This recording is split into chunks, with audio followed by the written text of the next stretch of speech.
Every soul has two versions, the one the world sees and the one the heart hides. I spent years feeding the wrong one.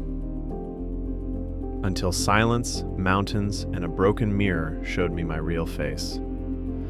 Come, sit with me. Let me tell you how a criminal learned to live like a human again. Like one morning you wake up and decide, bas, aaj se naya insaan. But real change, real, deep, painful change, begins the moment you finally get tired of your own noise. I wasn't always a monk. In fact, I was the opposite. A man running from everyone, especially himself. Yes, a criminal. Not only in the eyes of the law, but in the eyes of my own conscience. Every mistake I made left a mark, and instead of cleaning it, I kept painting over it with more darkness. One night, while hiding in an old warehouse, I found a cracked mirror lying in the dust. My reflection was broken down the middle, one half clear, the other half distorted. And in that moment, I realized something powerful. I was living exactly like that mirror. Broken, but pretending everything was whole. That night, I didn't fear the police. I feared the person I had allowed myself to become.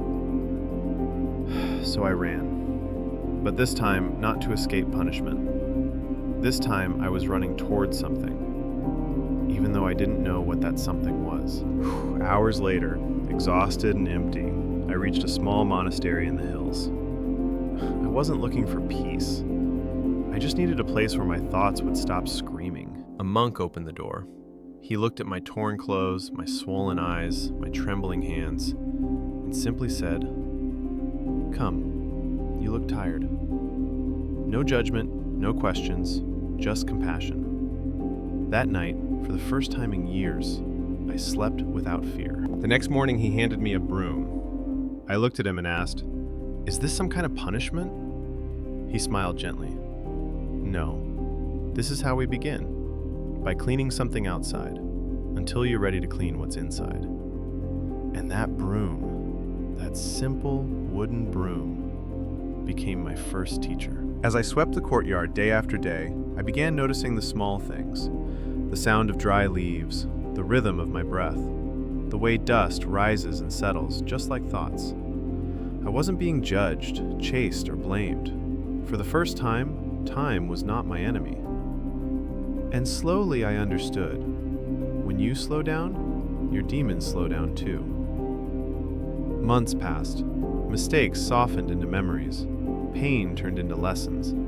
And in that silence, I learned 3 truths that changed my life forever. First lesson I learned is that our past is not a prison. You are not your past. But your past is a strict teacher. Running from guilt never erases it, but facing it, owning it, transforms guilt into wisdom, and wisdom is freedom. Second lesson I learned is discipline creates peace.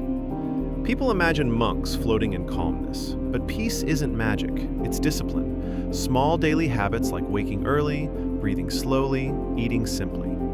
If your life feels chaotic, don't change everything, just change one thing consistently. The rest will follow. Last lesson I learned is the breath is the beginning of control. You cannot control life, but you can control the space between 2 breaths. A restless mind turns small problems into storms. A steady mind turns storms into passing clouds. Mindfulness is not silence. It is hearing the noise without becoming it. People ask me today, how did a criminal become a monk? And I tell them the truth. I didn't become a monk. I simply stopped being the person who wasn't me. Deep inside every broken person is a quiet voice saying, "You were meant for more."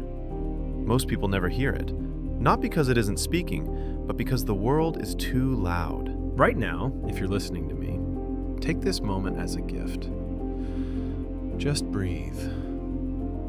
Feel your heartbeat. Ask yourself gently, am I living as the person I want to be, or the person life forced me to become? Transformation doesn't need mountains, monasteries, or miracles. It needs honesty. honesty with yourself. If I, a man who lost himself, can find a way back, then trust me, your path is waiting for you too. Take one step, just one honest step, and your new life will meet you halfway.